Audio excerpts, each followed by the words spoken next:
welcome everybody. It is Airsoft Radio. It is the 13th of May. I'm your host, Graham from Airsoft Nation. And today we are one co-host short. Sarah is away for her birthday. So, Sarah, happy birthday. So, Jim, we're running duo today on Airsoft Radio. Yep.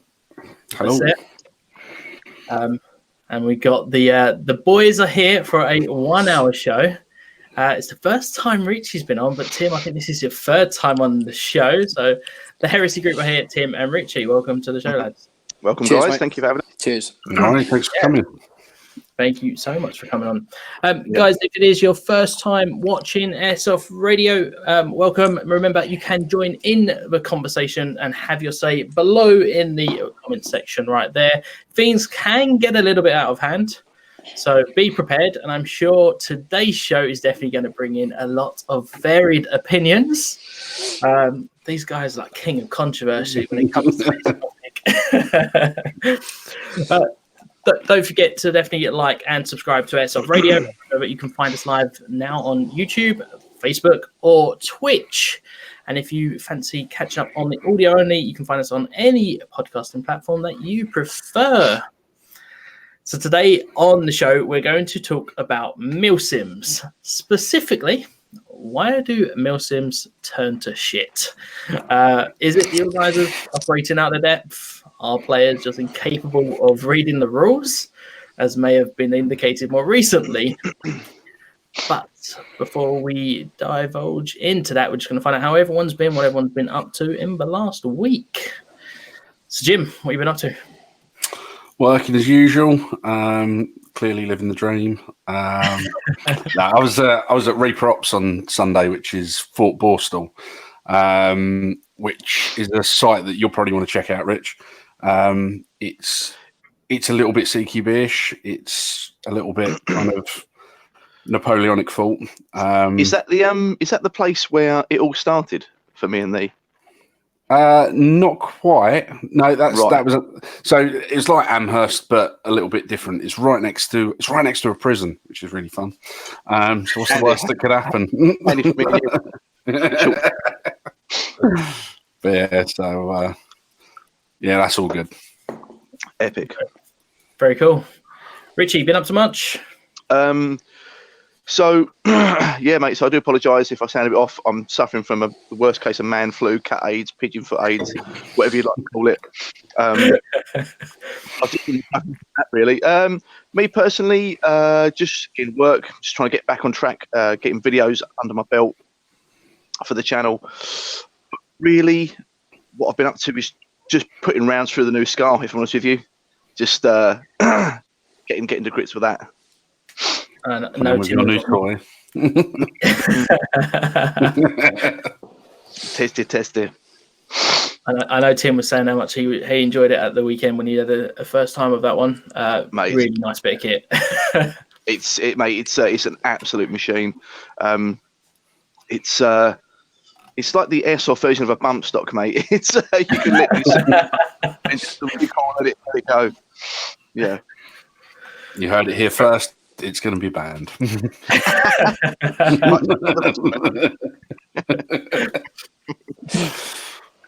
And Tim, what about yourself? Been up to much, pal? No, obviously getting out to a first event in a long while the other weekend was a bit of a highlight. So, for me, the last event before that was Seni. And that was a bit of a mixed bag, just for stuff that I'd going on at the time, traveling and whatever. But yeah, it was really excited to get out to an event, see some people. We had great weather, lot of hype around the event. New company, was expecting a lot of things. Obviously, we can talk about that as we go on. So other than that, mate, it's now trying to set up things for the next event. Richie's handling all of the schedules and everything at the moment. So I think our next one's in June. Yeah. And that's Sterling, I presume? No, mate, that is the 15th of June. That is the charity event. Yeah. Direct Action Group boys are setting up. So. Of course. Yeah, that looks like a wicked event. It's now fully booked as well, isn't it? It's completely sold out. Yes. I just can't believe, the amount of kit and stuff that companies have gifted, mate, for this raffle. This raffle is going to be something of a an Airsofters wet dream, mate. There's so much stuff there. Yeah, I'm glad. Charity games are always a good cause. And really chuffed it sold out so quickly. Considering when we were talking to Beefy the other day, the tickets weren't even out, and to think how quickly that sold out. So it was fantastic news. I went to a Northern Shooting Show, and I will keep this very brief because I'm going to put a video out tomorrow. I went to Northern Shooting Show this weekend and saw all 3 Airsoft trade stands. That was not after a 4-hour drive to Yorkshire. What a show, kids. What a show. Yeah. I mean, could be generous and go, well, there's a few more because Vortex were there. And it's kind of like, well, we're pushing it. Scott Country were there.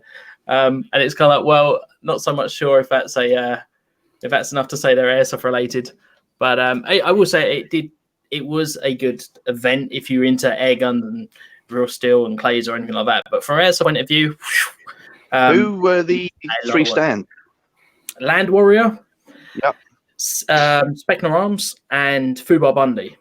So Spectre have obviously come all the way from Poland, Gunfire. Yep. The other 2 are more local. I did pick up some aim cams though. So these are aim. So they got a camera on the front there. Just about to see it on there. So I've picked these up to try. A few people were saying they really want to see in gameplay for some of the review stuff, and it was like, I don't want a GoPro setup, but I'm going to give this one a run through. Mate, I think that is the future of porn right there. That is POV porn. Mate, if you need someone to try it, review it, just get some footage under your belt, mate, I can do this.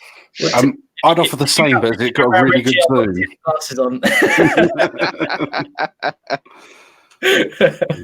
So yeah, I'm going to give them a run through and give them a try. I know a lot of people were suggesting that don't get them, go for GoPros, go for run cams. It's kind of like, but I'm not one who wants to strap a GoPro or anything like that to the hat. I'm not going to use it. I'm not going to do, loads of hours of footage. I know you quite enjoyed doing your gameplay videos. I know you don't do loads of them, but for YouTubers, I couldn't do it.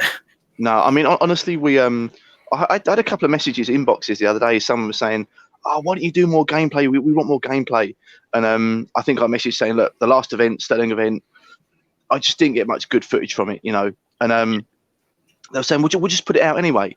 And if I'm honest with you, me and Tim, Tim set the bar for a long time. We like to think anyway. Everything we put out is of a certain level. And we're not going to put something out for the sake of it. That being said, a 2-hour, close target reconnaissance from 12 till 2 in the morning, it's pitch black. We don't have night vision recording equipment at the moment. So it's just a pointless endeavor, and like you say, mate, there's so much effort goes into editing all this stuff. It really is absolutely fucking painful. So, yeah. And I think, and I mean, this may go on to something that you disagree with, but I think if you're going to film a Milsim, it's got to be from almost a third person's point of view, like a war correspondent, someone who can kind of catch the storyline or catch a squad's role rather than individual people, because there's a lot of downtime, at least from that point. They can edit it, like a very much as I joked before with Tim a while ago, it's like the Ross Kemp of Afghanistan, but in a Milsim edition to tell the story. Because I don't think, like you say, you'd get even the content unless you got people that do want to watch the full works of what a Milsim does, Yeah. I think that, for me, the guy who actually nails it is the guy who does all these Sterling event footage. He's a legitimate filmmaker, Steve Reynolds. I know you have to pay for the DVDs from the Sterling events, but they're absolutely worth it. The way he pieces it all together from every side of the story, not just Blue Force NATO. He does Op4, Civ Pop. Like you say, the journalist roles as well. I didn't realize he did, because I know I've seen the promotional stuff from Sterling, and I know he'd done that, but I didn't actually realize he did a DVD of stuff where you tell him a story like that. Yeah, they've done that for a long time, haven't they? Yeah, I just didn't realize that. That's cool. It's a full hour and 10, I think, hour and 20 minutes. It's a full-on feature film, mate. Yeah, it's really, really good. Really, really good. Oh, nice. Yeah, I think Matt from Sterling sent us the link to, I think it was Op Crate, I think it was from last August. Peel Down, and mate, what a film! There's stuff from the briefings, there's stuff from the team briefings, then it breaks off into the whole, inside the courtroom where Mohammed Jem is being trialed, ready for murder, and it's really good, put together really well. Yeah, I think that's the type of video that I think people would watch and get into. From solely first person. I get the first person bit people love. Sure. That was the cool thing about the aim cams is obviously when you look down your line of sight and you line everything up or your red dot, whatever, you've got the dot in there or you've got the iron sights in there, which would be quite cool to test out. But we shall see how that works. Yeah, I think it'd be good for sort of like CQB, Speedsoft, that sort of thing. I think that'll be really good. That's where it will shine, I think. Yeah, well, to be fair, I haven't seen a lot of airsofters use it. The only thing I've seen a lot of are clay pigeon shooters or real shooters and hunting and stuff like that, shooting pheasants. So we'll see. But I'm definitely not going to be doing 10-hour recordings and cutting it up. That ain't me. So welcome back, Tim. Are you all right now? That is how long it takes for the security at my company to find that there is something running on the iPad that shouldn't be. This is not company software or something. I was like, So, sorry about that. I literally had to run and get the phone and then come inside. So, no worries. Yeah, my bad. No, mate, you're fine. I'll just make sure everything's good. Okay, so like I said, we're going to go for an hour show here. So I want to start with something that, again, is going to be very much debated. And if you're watching live, leave a comment as to what you consider here. But what do you two both consider a Milsim? What's those key features that have made you turn up? What's there? What's necessary for you to consider it Milsim for you guys? Can I do the first bit? Go on. One of the key things that jumps out to me, it's the first thing I always check, that the game plays through the entire period. So whether that is from Saturday morning till Sunday after lights, the first thing I'll check. If someone's labelled their event a Milsim and I go to their page, I've done it with them and me have spoke about it a million times, and it goes like 11 till 5:30 and then parlay, powwow, handy wanks, whatever, and then starts the following day again, instantly I'm dismissed. Like, that's me switched off straight away. So that's the first thing I'll check. Like, it's one of the core fundamentals. And is that based on value for money from the ticket? You're going to pay 70, 80, £100. I don't want to sit around of an evening touching dicks with other people. Mate, do that for free. Do you know what I mean? I can just hang out with But yeah, I mean, to be completely honest, you're totally right. I mean, it's got to the point now where my spare time is so important to me. I don't want to go and spend, do a 6-hour drive like you guys know. I live in the arse end of the country. I'm the furthest away from every event. I'm good. Even the close event to us that we done the other weekend, it's a 3-4 hour drive. It is definitely down to value for money.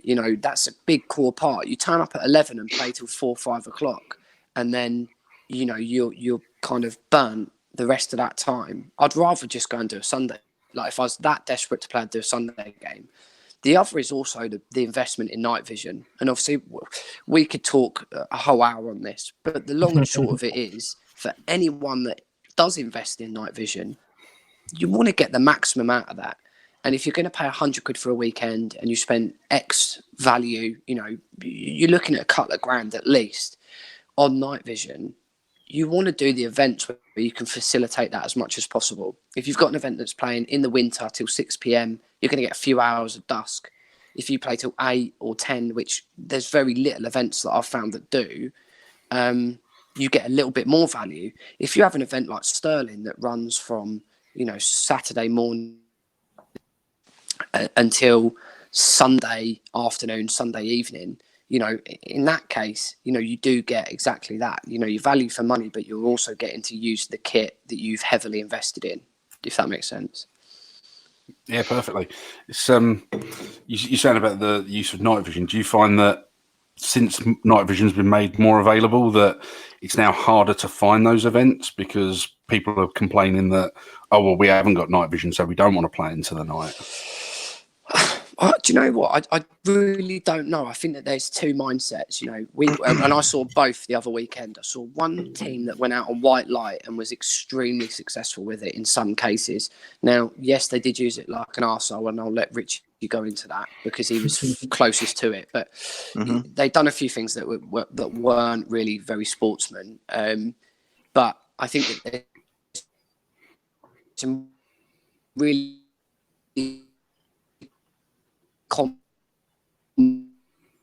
we're losing them. People out there with white light that's that Tesco internet, mate. That's what it is. If I was paying a little bit of money for it, a bit of hype, I'm paying a fortune. But yeah, that's the other side of it, right? I know he pays a fortune for it. He's minted.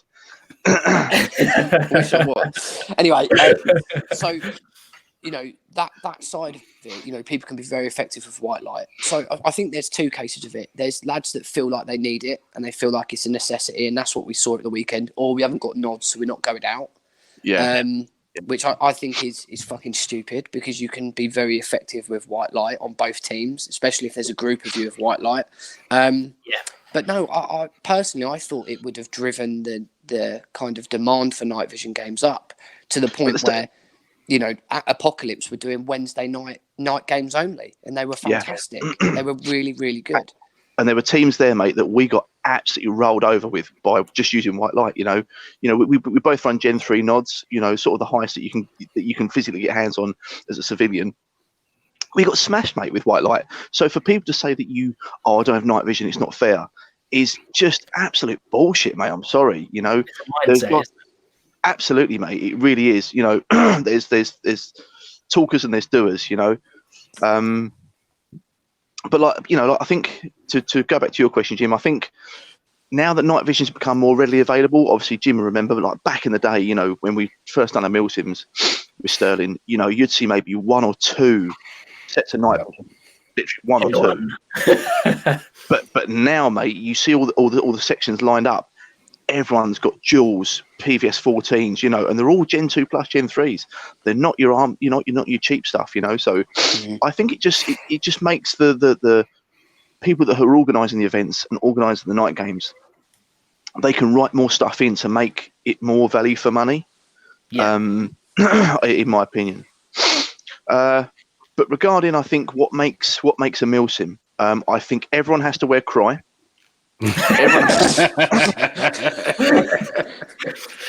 If you don't own a Sistema or a next gen recall, go fuck GBLS. Sorry. It's that cat eats again. No, Graham just swore. Look, you was the one that said keep bad language to a minimum, mate. If you want to get banned from the internet, I'm just saying, you know, that's one way to go about it. No, so in all seriousness, like, so everyone knows I've owned Cry, I've run Cry. It was lovely. It was also very expensive, but it was good. I remember you ripping a pair of Cry as well. Just face tells it all. Mate, I've still got the tombstone. So no, I think in all seriousness, I think to make a Milsim, you have to not buy expensive kit. You have to want to invest in kit that will serve you well, and more importantly, suit the game that you're attending. So I had a bit of a to and fro on a Facebook group with some jumped up little shit who we were discussing, obviously, you know, LMGs, you know, drum mags on M4 platforms, etc. Blah blah blah blah blah. I was like, if you want to do that at a skirmish game, that this event organizer is clearly saying that a drum mag on an M4 is not an LMG. That's their rules. It's in black and white. This is not a discussion. It's a rhetorical question. That's how it is. So we started going backwards and forwards, and about this whole what's realistic. How far do you want to go with realism? Well, like you said, Jim. I'm paying 60, 70, 80, 90, 100 pounds. I want it as real as it can get. I don't want to see someone with a G36 and a drum mag on. No, absolutely not. Unfortunately, my comment got deleted, and I got told. But and I just think that if you're going to go to these events, like let's say Milsim, so I tried to tot it up the other day. We went to Catterick with Sterling, so maybe 80, 100 pounds in fuel, because it's like sort of 7 hours each way, so about 100 pounds in fuel. It was a sort of 3-day event. It was £115 game fee. You then got between £100 for food, water, pyro, etc. So that's £300 so far, and then that's not with BBs or other stuff on couple of boxes of tag rounds. Tag rounds. That's another grand. That's another mortgage. Yeah. Spare pair of cries in case you rip them. Because we all know you can't attend a Sterling without wearing cry. Well, you've got to have morning wear and then evening wear as well, haven't you? Absolutely, yeah. That's formal. Clean pressed cries at all times. Yeah. So I just think if we will pay a lot of money for these events when you come to these Milsims, and I think for someone to turn up, and this will go back to I'm sure what we're going to get onto in a bit, in the fact that the rules is rules. If they say to you your team colours are multicam, no block colours, and then people turn up wearing block colours, then it's kind of like, well, why am I wasting my money? I had to spend money and buy a waterproof, a warm jacket in the right colours. Why just because you? And it's not coming down to elitism. It's not I can afford it. Why can't you? If you're not prepared, just don't book on. I'm not saying you've got to go out and buy all the kit. Football and wearing the opposition's kit. Yeah. Well, absolutely. In some cases, it's like playing football but turning up in fucking ice skates. I would love to see that. I really would. But also, I mean, you don't have to spend mega money, do you? I mean, you can get say you're on the camo side. Yeah. You can get a set of surplus waterproofs, and it might be a ratty set of MTP PCS, but you could probably do that for less than 70 quid, 100 quid, or whatever it is. Yeah. And you will still fit in. Right? You might not look cool and might not have the Instagram account to back it up, but doesn't come with a blurred face. But blurred face don't include it.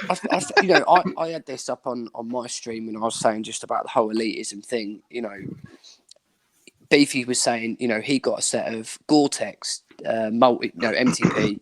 They're costing 50 quid for trousers and bottoms, trousers and a jacket. And he said, at the end of the day, you could wear anything then. You could just crack on with any level of kit, but he's got something in the bag that wasn't massively expensive, that if the weather gets harsh, gets really, you push into adverse conditions or whatever, that you can then wear that kit and it's going to keep you dry, and that's the core thing, right? Because you can get a pair of cotton MTP or multi-cam trousers for like 15 quid on eBay. You can really scrape the barrel, but they're not going to keep you dry and they're not going to keep you warm. So if you did really want to go low end, which I think if you're paying 115 quid to do an event, and me and Ritchie said this, I would dodge 2 events, keep the 200 and odd quid and get yourself some level kit, and then when you do turn up, you're going to be be more prepared. Comfortable. Doesn't mean that you're going to miss out, but the big thing with Defiant, and this is probably the elephant in the room at this point, and with 35 minutes to go, it's probably good to get onto it. We turned up to Defiant with all the hopes and expectations of a very high level of event. 5 minutes outside of the truck, literally after doing the drive, I could see there was going to be issues. Guys in the wrong kit. You're in deep woodland. There's going to be a little bit of rain. It looked like it was kind of pretty wet from the night before, and you've got guys in cotton trousers. with no knee protection, taking a knee in the woods anywhere, or even on concrete, on the gravel tracks, anything, it's gonna cause you sort of discomfort. If them cotton trousers get wet, they're a bit of a nightmare to dry. Especially at night, you walk through dewy, wet grass. And obviously, insufficient kit. Yeah, I mean, we check the weather, as you do with any Milsim, you check the weather forecast, and we knew the temperature was going to drop to what, 2 degrees, lows of 2, 1.5, 2. So even if you're dry, mate, that's still cold, really cold. And like Tim was saying, even if you just take a knee or you're walking through like dewy sort of grass, the bottom end of your trousers, anything like that. That wet leg, mate, at 2 in the morning it's going to suck hard. Or worst case, you're the guy that slipped over 10 minutes into it, and you're now cold, wet, and ready for. I went into a puddle that I genuinely, it's true, I genuinely thought I was never coming back out of ever again. Hilarious. I literally did this. Fucking Narnia. I did the same at Eversley. I was following someone. We were reconning and we were going round. We had to turn off the op generator, and we're reconning, and all ghillie suited, had been hammering it down with rain. So we was like, everyone was trying to stay undercover, and so we thought it was perfect time for us to sneak around. I didn't see it was a swamp, and we're walking through, and it's going up to your ankle. It's like, it's fine, it's fine, it's fine. I'm following someone, and I went down past my waist, literally like, and he turned around. The guy following was like, "Where are you?" And I'm literally got my rifle up in the air, like, fuck. And I was like, right, 36 hours to go. Those sort of things winning happen. at life. And to be fair, with the boots I had on and the claw gears, which have been all waxed and nick waxed, mate, I was dry, genuinely dry. I got into it by the time I got into my sleeping bag. Maybe 2 hours later, I was dry. It really didn't soak up any of that water that I went into. So there's definitely a concern there for people's well-being. Being kind of the good Samaritan, and then being the selfish bastard that I can be. There's also this factor of having to carry people and negate being able to do certain ops because people haven't got the right kit. So, 2 of the big teams that were there were in bed at 9 o'clock. I slept from half seven to about 9, or just laid in my pit for about an hour and a half, and then got up at 9, and then we were out on the ground. We were kitted up by 9:30, weren't we? Ready to go. And we went out past all these lads snoring, and then we come back, and it's 2 full teams, snoring. And I thought to myself, one, it's a waste of money, it's a waste of that time. Why are they not going out? And the complaints were, 2 of them didn't have the kit to go out at night, and the other team didn't want to go out because they didn't have nods. And, they didn't want to do their stag. So neither of the teams done the stag, and neither of the teams wanted to do any rotation stuff or any taskings. So they just pitted up and just sat in their pits for the night. And leaves your whole team open to attack. Literally, mate, we had this discussion walking in. I said to Richie, mate, if we had ballies on, we could tear through this whole, every single body in there, as we did with the opposition team, in minutes. There was no 20 minutes tops, mate. You'd have done top to bottom and cleared everyone out. And, it's a bit disappointing. And I just thought to myself, one, clearly there were some guys that were struggling with that temperature drop, that didn't have the right kit. And so we saw one team leader in the morning. He said, "I've got 2 lads go down." And I said, "What's happened? An injury, slip, fall?" He was like, "No, one of them's got a really bad headache." I would probably put 95% of that was hydration. And the other guy had got really cold through the night and didn't feel well the following morning, so he wasn't going out. So, that's a 6-7 man team, 2 bodies down. This is at 7 after a night in their beds. It's just disappointing. We wanted sections out on the ground to have a tear up at night. And so, who would you say that where does the buck stop for you guys? Is it with the player not attending in the right mindset, or is it the event organisers not being more proactive with it, or encouraging? I think it's a little bit of both, mate. If I'm honest with you, it's a little bit of so it can go one or two ways, and I've seen it. So you have the guys turn up at the event that have the right mindset, but perhaps just need that little bit of kick up the arse, or they feel they can't do it. Yep. So it'll get to early hours in the morning, they've got to go out, clear a building or sweep some woodland or whatever, and they're like, or on stag, and it's then down to the event organizer And this is where you need this immersion. Because if you're in there in your high-vis or your company clothing, as an event organizer, your company clothing, going, right, lads, I need to do this, you feel like, how can I put it? You feel like a customer. So you're then looking at this brand going, but I've paid you, why are you telling me what to do? Whereas if the guys are rigged up and from the offset, this is your TL, this is your commander, this is your section leader. The character. It's the character, and then you kind of then they go structure as well, yeah. Structure, mate. So you get guys going, oh shit, they get into it, go, I really, I better do it. There's guys relying on me, and you have to want to get in that mindset. You can't just force it. But at the same time, so I've seen it at Milsims when guys, the TLs will come around, like, lads, been fast asleep, get out your pit, and they go, usual trick. Oh yeah, 5 minutes. No, get out your fucking pit. You're on stag now. Do you know what I mean? And they won't physically take them, but do you know what I mean? That they'll give them the hairdryer treatment and off they go. But that, and the flip of the coin, there's the guys that just not really down for it. Do you know what I mean? They all they want to do is go there for 2-day skirmishes, and there was, for me personally, there was a lot of that at this last event. Guys turn up. That's fine. Go to that type of event that does 2. I mean, there are events out there that do 2 8-hour days, which is fine. I mean, I've been to it, loved it, thought it was great fun. Yeah. But it's a different event. It's a different mindset, and you know what you're paying for. But everyone who's paid for a full event needs to get the full event. And if you're going with that wrong mindset, you just fuck it for everybody. Would you think it's squad leaders? These squad leaders should be managing their own team, saying, "Get the fuck out. We're doing stag." Too right. Yeah. And I mean, I think that is partial, like you say. I don't think there is just one finger to point. I think at some point the event owners, organisers, the staff need to walk around that car park on the day, checking in with everyone. And if there's someone that does look a bit of a concern from an experienced point of view, to put them to one side and make sure they're going to be all right, just from a health and safety point of view. And then, if they're not topped up, if they're not, they're going out on the field with a bag of Monster Munch and a bottle of Lucozade, and that's what they've got for the weekend, to rein them in a bit. And that's when you need, because that happens, we laugh, that happens.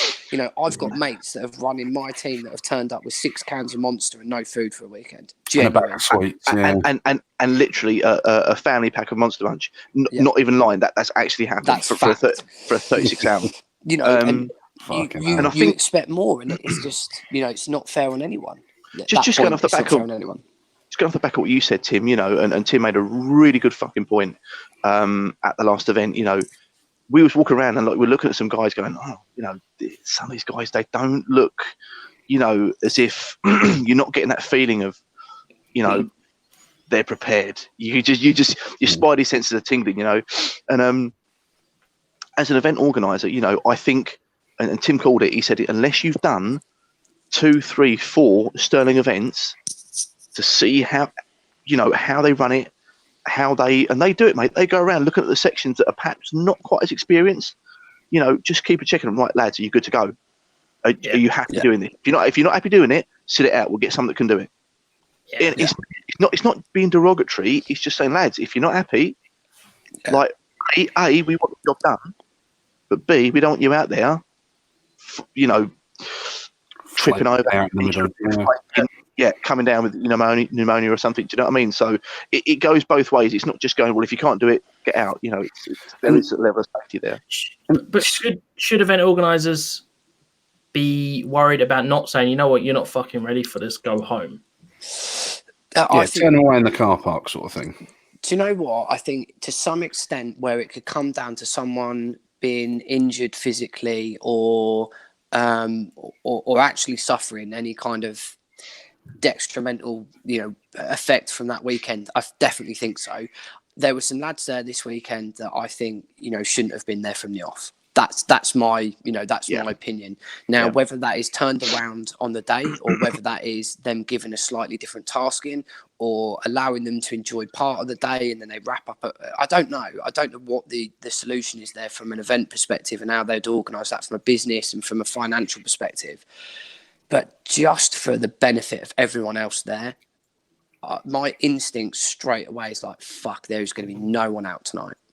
Yeah. From our perspective, our team. And we called it early doors, didn't we? We said that. Yeah. You know. And so do you think that a lot of people rock up to these events for that 2-day kind of skirmish event and just to have the ability to say I've been to a Milsim? Yeah, almost just to sort of put that in as a checklist. Yeah. Milsim team does Milsim. I'm a Milsim player. Milsim. Yeah. Do you know what? I genuinely think you're right. I think, you know, and I think that's a lot of it. And I think that's what we saw, you know, the lads all laying down, getting forts, all, you know, laying in their camps next to their bashers, getting loads of photos and that. And I think there is an aspect to that, but there's also a big mentality that I think people are, that this is, I guess, another point is that people are going to get a fucking rude surprise when they do a Defiant and they go, yeah, we're a Milsim team. And then they turn up to Sterling and you get Matt Belgrove, who's a monster of a human, standing over your pit at 2 a.m, screaming at you to get out of bed, or coming into your bunk room and shouting, stand to. And he doesn't expect this slow, oh, in a minute, mate. You've got to have your rig on and be out fighting within, you know, no time at all. They won't stand for, you know, I rolled for a whole team at the weekend, a Milsim team that had no comms to zero. Not one of them had comms. Their comms guy had taken his lid off, which had his comms on it because his head was hot. So, you know, there was 2 teams out on the ground with us. No one had comms to zero. Things like that. It's like, it's so basic, and yet if they expect to behave that way at a so-called Milsim event, when they do turn up to a serious event, they go to Birket, they go over to France, they do some of the Italian Milsims that are pretty serious. The Polish ones are insane, you know, the 4 or 5 day events. Or even if you go to Sterling, they've got a big checkup coming. And I think for me, that's disappointing. Like I say, there's a lot of teams that go, oh, Milsim team, Milsim enthusiast, Milsim this, Milsim that. But like I say, you know, everyone's Milsim until it's time to be Milsim. So there's, like Tim said, there's guys out there with no comms. And, you know, me and Tim, we were just a 2-man section. We linked up with another guys that were from GRS that were another 2-man section. You know, we talked between us. We made sure we were on the same channel. I was bouncing between the squad channel and what is technically the whole overall command frequency. Yep. So we always had comms. So we was chatting between ourselves, back to command, as and when we needed to. And then when we were out of range for comms, because let's face it, it's cup and string. You know, we arranged times. You know, this will be our you know, our extraction point, you know, in case of this, we'll meet here. In case of this, we'll meet here. You know, and I think it's only when you really want to put yourself into it, that's when you start thinking of.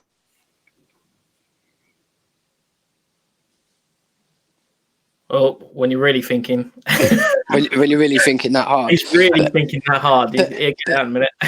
We've broken Mitty. But I think that's one of the key things, right? Is that, you know, we look at these events, we pay a lot of money, we go to them, and, you know, genuinely we try and go in at every event we go to because we don't get to go to them frequently, so they're quite cherished.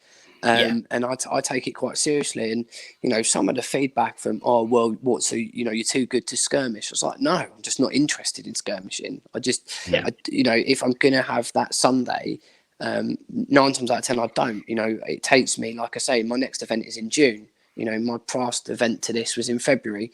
So I don't get to play a lot. So when I do, I really cherish it. I want to take advantage of every minute that's there. I want to be as active as possible. I want to be as proficient and kind of efficient on the ground as possible. And that's what they've sold you as an event, and that's what you've paid for. You're getting what you want out of it. I mean, that's what ultimately, if you don't want that type of thing, don't pay and don't go to them. Don't go. I mean, you know, we both lost our temper at that event. You know, we got asked to take the bikes. One of the key rules: don't shoot us while we're driving. I'm not bothered about being shot. I play airsoft. You know, I'm not bothered about the bike being hit. I just do not want that bike to injure another person. That's my core thing. People say it's bullshit. I say, you know what? We were driving with a patrol. You get shot in the face. You ring the throttle. You launch the bike at someone. It's fucking easily done. You know, I do not want to injure someone, because then who comes with fault when they've got 120 kilo pit bike laying on top of them? Is that my fault? Yeah. Is that who gets the blame there? You know, and so that's the only thing I asked. You know, we were in the vent. I won't go into it too much, but the geezer about 10 minutes away. We'd sat in the middle of the road. We'd shut the bikes off. We was waiting for the patrol to catch up. He's crawled up. He must have been, well, I could see the whites of his eyes. He stood up, shot me in the face a couple of times, then shot Ritchie in the face a couple of times. So we called him over and we said to the event guys, I said, look, I'm not happy with that. You said explicitly in the written rules and in the briefing, anyone engaging someone on or in a vehicle is going to be sent home. I said, I don't care what his sob story is, that he's, you know, travelled from the Nordics. I don't care. That enforce the rules, or you're going to have people breaking them. And then the next thing was the block colours, the camo, you know, people, stupid stuff. We were told not to wear boonies. There was lads wearing boonies. We were told only certain types of headwear. You know, just the expectations were deteriorating really, really quick. And then the next, you know, I'd lost my shit at this point and had a little, you know, pat on the head and a lollipop and I was fine. And then, you know, we'd got into the evening and Nathan says to me and Ritchie, I've called a 2-hour ceasefire. And it was because a team had kicked off with another team that was there. It got a bit handsy and people had a bit of a slap up and the whole team had left. Yeah. So, you know, he'd called this ceasefire. Ritchie's instant point that I've seen him raise at Apocalypse when they called a ceasefire there was, I've paid to come here to play an event and you're telling me for 2 hours out of our night you're calling a ceasefire so you can get your shit together. It's not on. No. And you know, Ritchie had a bit of a vent and I had a bit of a vent, but these are core things, you know, not to rinse them out, but let's just, you know, we've got 15 minutes. We turned up to the site. We lost a third of the site in the morning of the day, the first day there. So there was an issue with the land being used and we lost literally a third of this big site. The next thing to go was that there was going to be no vehicles being used at night. So that completely eradicated any QRFs at night and also use for the OPFOR for the vehicles to use the vehicle lighting, because against night vision, vehicle lighting can be very powerful. So no vehicles at night. And then we got told between 9 at night, I think it was, and 7 the following morning that there was no pyro. Pyro again is massively effective. Very powerful. Smoke at night is very, very powerful if you're using nods. If you're using against nods, flash bangs for clearing camps are more efficient than, you know, going through and shooting everyone in their bed and potentially damaging their kits, bedding and firefights around kits. I'd rather just throw a bang into a clearing, kill everyone in a 10-meter radius and walk on. But because they didn't do that, we actually shot everyone in their beds. So, you know, uber close, you know, I was having a sort of firefight over a wall with someone with people you know, at this point awake, but in their beds around someone. He had chose to fight and he had 3 people sleeping either side of him and I was putting rounds down through night vision. So, you know, they all copped rounds and that was the way it is. But if it was, you know, any other rule, personally, I'd have tremored it. I'd have just thrown a tremor into a clearing, all dead, and picked it up and carried on. But because of that, you know, there was big things that affected the event, you know, stuff that definitely could have been thought about, cleared, checked, whatever you call it, earlier on. So obviously, and Tim brought up a really good point, you know, and I'll be honest, hand on heart, I skipped it. I missed it on the briefing, so on the paperwork that went out. So any bang, that's either a frag grenade, flashbang, tag round, had a 3-meter kill radius. Now anyone who's played for a long time, it's normally 5 meters. You know, anywhere you go, it's 5 meters. It's sort of the industry standard, really. Or 10. Some places it's 10 for a tag. So 5 for a bang, a grenade, 10 for a tag. Yeah. How would you launch them? Graham's bang on the money in the fact that we said, well, he said, well, I don't want people aiming tags at people. You can't fire directly at people. I was like, that's fair enough. And he went, well, sort of 70 meters, mate, when you're going to be launching a tag, which has to be at 45 degrees. You know, you try and get 3 meters. You got that aim dead on at their feet. And Tim was like, "You're going to have to aim at them." And then on the day that, you know, it just, to me, he said, "All right, we'll make it 10 meters, but you're doing it on the day." Do you know what I mean? It's like it's very on the fly and just a lot of conflicts, can't it? a lot of confusion. And this was these lads' first event, and I know they've said they're going to be learning a lot from it. And I know you guys gave feedback, and they've taken it all on board. And I'll be honest with you, mate. Like as a Milsim company, honestly, they're probably one of the only companies that I've ever seen that have taken on constructive criticism without spitting at them, without going, oh, fucking Milsim, fucking Airsofters, you know what I mean? Like, so, props to them. And that being said, mate, it's not all like we said in our live stream. It's not all bad news. They reiterated stuff in the briefs, even on the lead up to the event in the group pages. There were people asking silly questions, and they were replying like, lads, it's big boy rules, Weather's going to be cold, bring waterproofs, bring extra layers. If you're not prepared, tougher. So it's, me personally, there's a lot of stuff they did do really well to try and prep guys for this event. But, it's funny because a lot of the things that you just described there from the Defiant one, there was an event that all four of us were at, where a lot of those similar things happen. Shot off at the bikes 10 minutes after game on, people not understanding tag rules.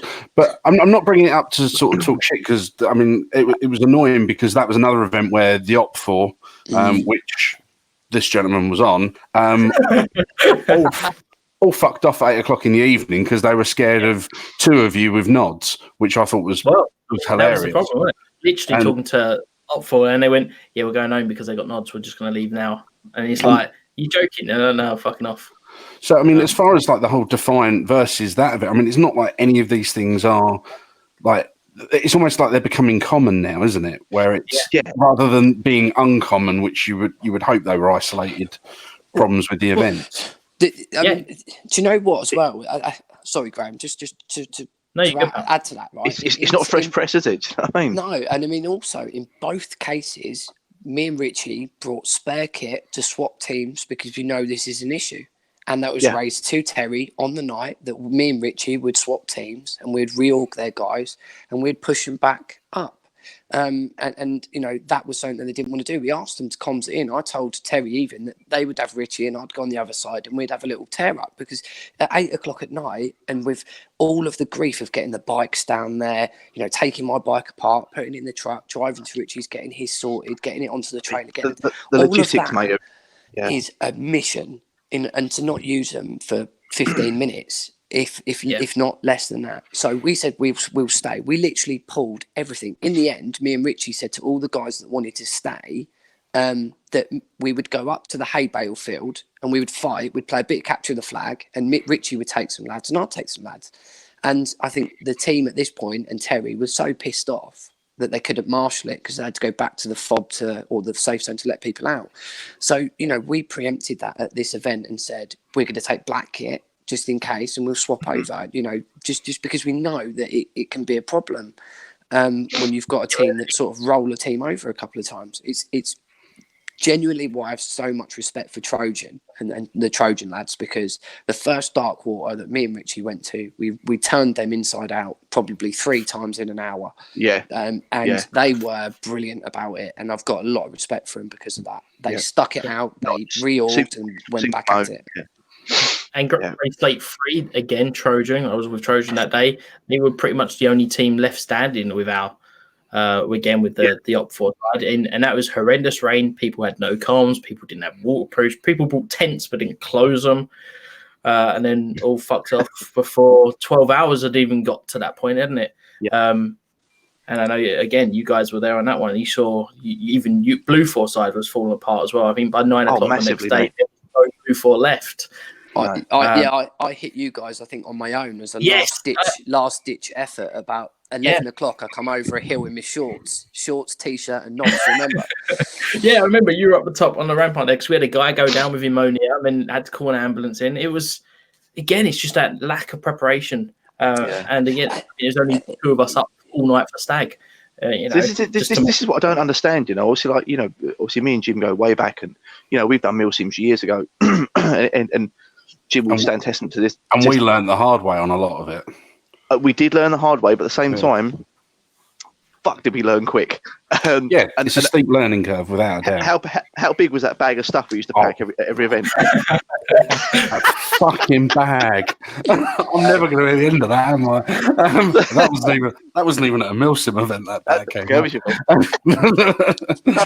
That was Jim going to punch a cunt in the face. Change. Says you.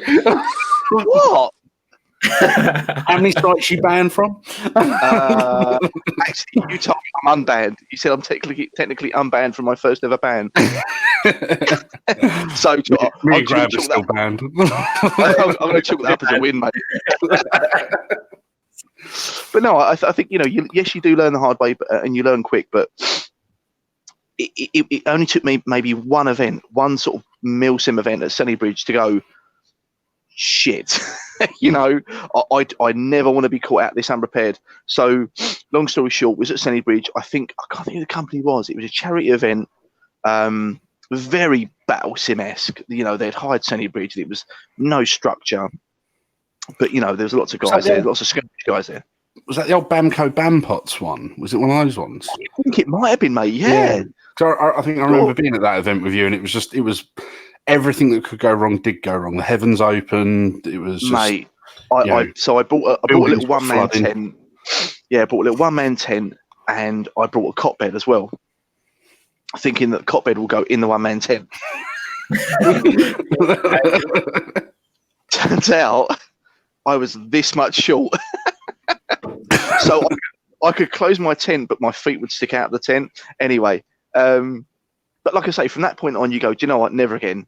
And, I've always overpacked. I've always packed 3 T-shirts when I needed 2. I've always packed, 2 sets of trousers when I needed 1. And, I've always just erred on the side of caution. And I think that I just wish, some guys, if they're going to go to Battle Sims, perhaps move from Battle Sims, like you say, to sort of skirmish day events as a Battle Sim into a proper Milsim.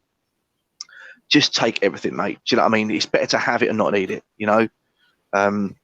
If you got to carry it, you got to carry it. Tough shit. Thing is, most Milsims, you've got a fob at some point. I mean, I went to the Apocalypse ones with 2 rifles on me, 90 litre Bergen, webbing the whole lot, and got there and was like, right, next time I don't need this. But the first time I'm comfortable with anything, and you just learn and learn. But I also think that the other issue is, and you touched on it earlier, Rich, was the idea of there are plenty of either WhatsApp groups or Facebook groups that are put on for these events.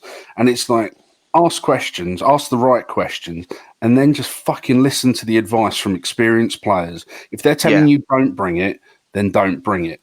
But if they're telling you bring it, don't go, I probably won't need it. I think, though, that, Jim, is exactly the way it should work. But people turn around and go, "Oh, you're a fucking elitist." Exactly. And that's stupid. That's where I get it. I've done these sort of help videos, a whole series on Milsim. There's probably 10 odd hours of of footage on hydration, basics, what to take, what you need. Richie's done a packing kit. I've done a packing kit. I've done a basic loadout kit. I've done everything. And yet people go, oh, there's about $2,500 worth of kit there. I fucking can't afford that. And just, you're elites. You're saying that you need, night vision to do a Milsim. I'm like, no, I'm not saying that. I've done absolute core kits, but people would always find their limit to where they feel like they can't surpass that threshold. And we understand everyone is in a different financial position as to what they can go and do. And we're not saying that, like, Richie turns up with his Gucci loafers on and just starts throwing money at people, and what I kind of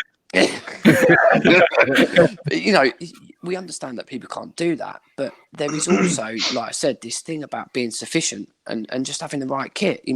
Like Graham was saying, he's got a 90 litre Bergen. Some people aren't going to be able to have that. They can't have that. But because you're suggesting it doesn't outline you as an elitist. Do you know what I mean? There's just people find the line. There's a difference between arrogance and experience, and people should really be sort of listening more. I mean, I'd love someone to do a video. Maybe you guys are the ones to do it, where it's like, okay, we didn't take any of this good shit with us, and this is how bad the event got for us. You know, it's like the Unleash yourself. I'm just going to put this out there. That's never ever going on the channel. Because I'm all about comfort. I'm all about comfort. I take a heavy sleeping bag, mate. Literally, me and Richie turn up at night. It's tea in the morning. Tea, deck chairs, little veranda. Morning. Tea cakes. Morning. Financial times. Jim, it's like every one of my Milsim experiences. Yeah, -5, season 1 sleeping bag. That's, that is me. Some people like that. I've just been around for too long to put up with it. I mean, on a serious note, though, I think like I say, Tim is bang on. People go, "Oh, fucking hell, there must be thousands of pounds worth of kit there." Yeah, you're right. There probably is. There's a few £100, maybe £1,000 worth of kit. But what people don't understand is, we've been doing this a very long time. Exactly. A very, very long time. And, Rome wasn't built in a day. You buy a bit of kit, it's shit. You bin it. You buy another bit of kit, it breaks. You bin it. Or you just burn it. How much of your break the internet? There will be a part 2 to that coming shortly. I've got some stuff you can throw in it as well. Brilliant. Did you say stuff or people? Both. I've got plenty of copies of really shit magazines to throw in there as well. And I don't mean the ones that go in your gun. Yeah. But I mean, yeah. So people don't take in the concept that, because I get it. There's people out there like I'm a YouTuber. Sponsor me, send me free shit. There's that whole sort of thing is massive at the moment. No, but can you buy me a recoil, please? Yeah, it's just expected. People go, "Oh, you're on YouTube. You must get all your shit free." Like, fuck, we do. I'm skinned. I'm fucking broke. I'm broke as fuck. It's just a serious. It's kit that you acquire, through experience. I say you buy something, it doesn't work. You go, "Oh, do you know what? That didn't work because it was either cheap, or it was produced cheap. It didn't quite do what I needed. So I tell you what I'll do. I spend a few extra pounds next time, and I'll buy something that will be a bit better and probably last me another 2 years." And that's how you go on. Yeah, mate, absolutely. So, and everything I bought from Platoon, I bought 3 times. I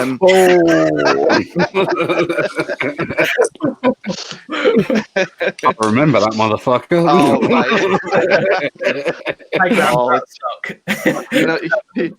I will have that redback shirt back then.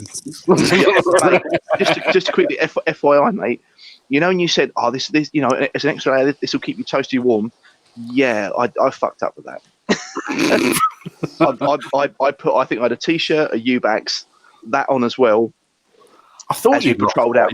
Did you just use it as a sauna suit? It's basically a sweatsuit, mate. Yeah, I mean, I'm down to bantamweight now, so it's pretty good. Mate, so it goes both ways. You can buy really good kit and still not be able to use it. Do you know what I mean? Yeah. So touching on what you mentioned there, looking at you guys as, whether you want to say it, personalities, YouTubers, influencers, whatever like that, whatever the status is this week and labels this week. Yeah. When you do go to these events, and obviously you do have this output of the channel and the Instagram, stuff like that, does it make it easier for you to attend these events when you go to the events, or are you a target when you go to these events? Always a target. And I find this more than Richie.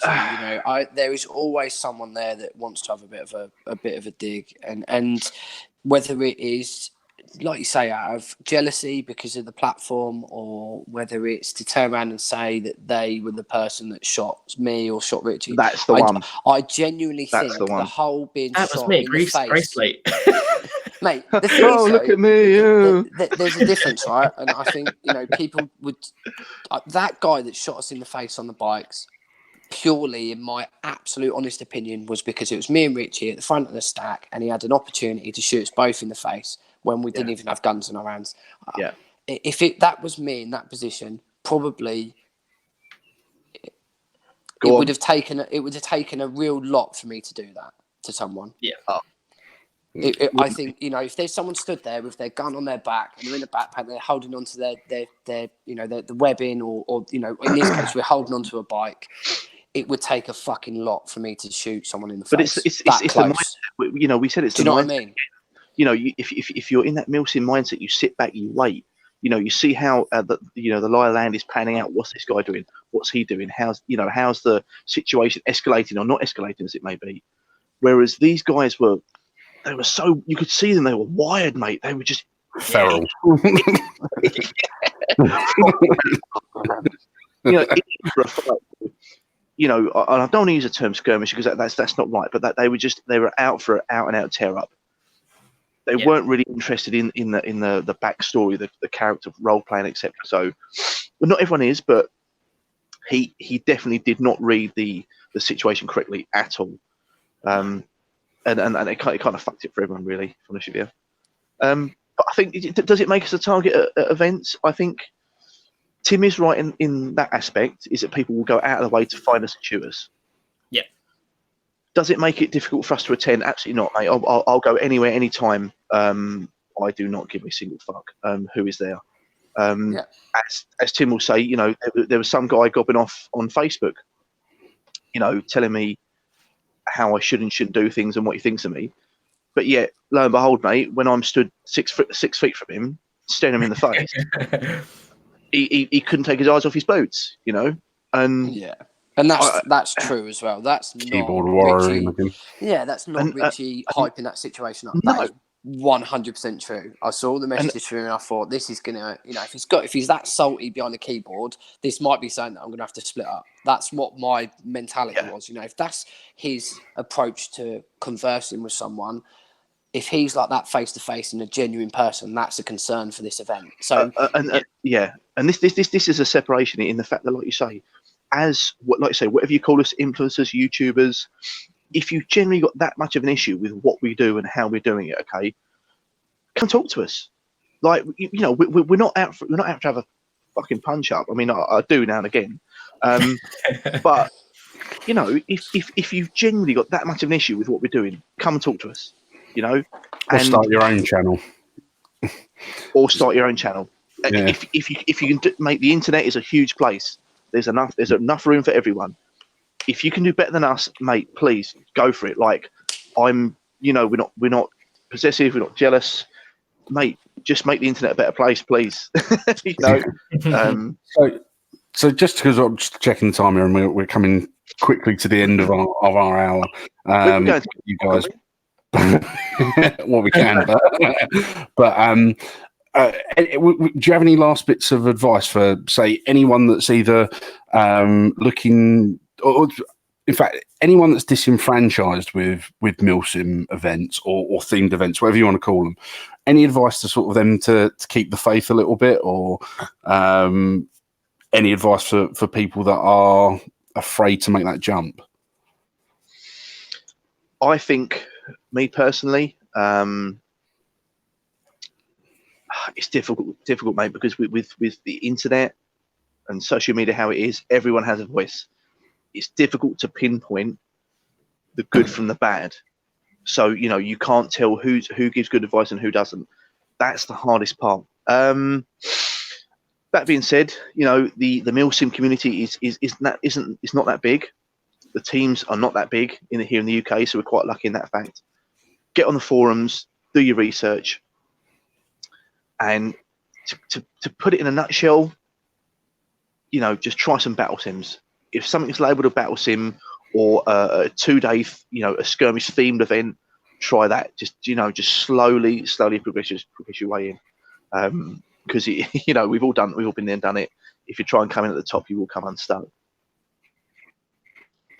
Just to add, I guess, for me, it's a good point, obviously, to probably plug our content as I always will, being that type of person. But you know, we've done a lot of content on people starting out, what to take care of. You know, I've even done like what to expect from a Milsim, which is a really popular video. So there's a lot of content online, not just ours. There's loads of other people out there. There isn't very many that focus in the UK on Milsim events, so that there isn't huge numbers of kind of channels like ours, but there is other content out there that's quite interesting, so I would definitely check that out, and you can head over to the heresygroup.com to have a look at that. So there is content there. I think for anyone that wants to make the jump, what I would highly advise is that start prepping for the event a month before. And that sounds probably a little bit too much, but probably about a month, right? Just lay your kit out on the floor and think, what am I going to carry? What am I going to have with me at all times? What do I put in the bag? What do I need? Like, what's the thing I need straight away? And then work back from there. And then with your sleeping kit, lay it out in your garden. Lay your basher out, lay your tent out, lay your bed out, lay in your sleeping bag. Are you hot? Are you cold? You don't have to spend the whole night in it, but just begin to work on that kit and do it with a lot of prep. Don't do it the week before. Spend some time with that kit. If you're new, you've gone and bought a brand new tent, put it up in your garden. If you've got a new sleeping bag, sleep in it in your pants, then put some thermals on, see how hot it is, see how cold, see how comfortable you are. I think all those sorts of things can be done at home before you get to the event, and it will make you a better player on the day, because shooting is a very small part of the Milsim. Graham touched on a really good point earlier on in the fact that we've all done that. We've all put on webbing, Bergen, ton of kit, etc. You've tabbed out what you need to get to, and actually, I could have left half this back at the car. So, like, when you're attending an event, I say, speak to the event organizer, ask him. Don't be afraid to ask questions. Say, look, are we going to be based here? Are we setting up here? Is this going to be our fob? Where can we leave kit? Where can we leave our guns? 9 times out of 10, guys, an airsoft area of operations is not very big. If you just carry one gun, just carry one. If you need a spare, your car won't be far. Dump all your kit, walk back to your... Just try and minimise the stress on your body and your knees, etc. If you don't need, just don't carry it if you don't. I think that's like a common mistake we all make. And look after your mates that you're there with as well. If you notice them going down, then look out for them. I think it's another key one. If you're going as a team, play as a team, and that's not just having a set of radios. It's looking after each other. But I think it's a good place to bring tonight to a close.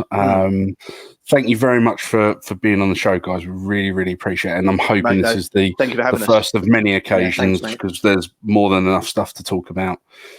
We could go. We could. When Graham said tonight was the night we're going to do an hour show, it's like, really, with these guys? Come on. But we'll hopefully leave everyone wanting more. But it might be around 5. Definitely, and Tim will be the same, mate. Obviously we'll happily come at any time, mate. Any subject, nothing sort of off cards. Excellent. Well, for those people that have been living in a cave for the last couple of years and don't know where to find you guys, obviously it's the Heresy Group on YouTube, Instagram. You both got your own individual Instagram accounts, Tim at Heresy Group and Ritchie at Heresy Group. So please, anyone that's an Airsoft Radio fan, check out their account if you haven't already. Make sure you're subscribing and liking their content, because there is some really, really good content on there. And obviously, likewise, please like and subscribe to Airsoft Radio if you haven't already. If you haven't, shame on you. You should go and shame, ding. You should go and fuck yourself with Richie's wooden cock. And if you can't see Richie's wooden cock, that's because you're listening to this on iTunes or whatever podcast you are currently listening. But please rate us, review us. Just don't berate us, because it's hard work putting these shows together. And if you don't like it, start your own fucking podcast. But no, we appreciate all the support and all the comments and everything so far. And I'm sure Graham and I will be going through the comments from tonight's show. And you may get a like over the next few days. It's not because we're ignoring you. It's just because there's sometimes a lot to get through. Yeah. But until next week, when we'll be back at 8 o'clock on YouTube, Facebook and Twitch. I've still got to find out what the fuck that is. Mate, at our age, we should know. Twitch, that's what I wake up with in the morning. It's a nervous one, but no. Is that what you call her? But again, thanks very much, guys. No worries, guys. And Graham, and we will be back joined by the sane one of the group, Sarah, next week as well. So until then, right. Thanks a lot, guys. Take it easy. Thanks, guys. Cheers. Have a good one.